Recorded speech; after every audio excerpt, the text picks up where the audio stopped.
présidentielle en France, entre Nicolas Sarkozy et Ségolène Royal. Et tout d'un coup, j'ai eu l'impression qu'il y a eu une remontée de machisme et de misogynie en France.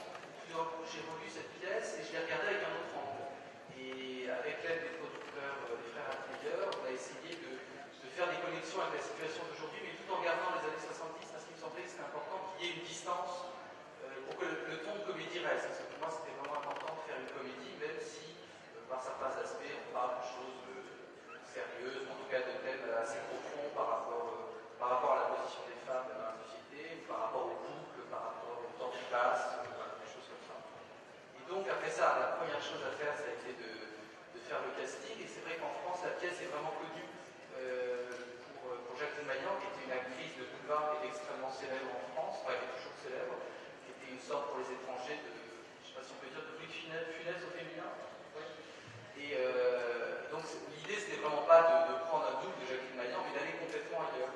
Et très vite, j'ai pensé à Catherine, mais je dois avouer aussi que j'ai pensé à Fabrice pour jouer le rôle de Catherine, enfin, à un moment, dans un idée de délire de casting. Et finalement, je ne savais pas. Et finalement, je me suis dit que ça serait peut-être un peu trop distancié. Et donc, en plus, j'ai proposé à Catherine le rôle. J'étais un peu inquiet parce que je ne savais pas si elle avait accepté de jouer le rôle d'une potiche. Et puis, elle m'a dit oui. Et bon, c'est pour Potiche 2. Et pour Potiche 2, peut-être, Fabrice. Potiche 2, oui, Fabrice se transforme en femme dans Potiche 2.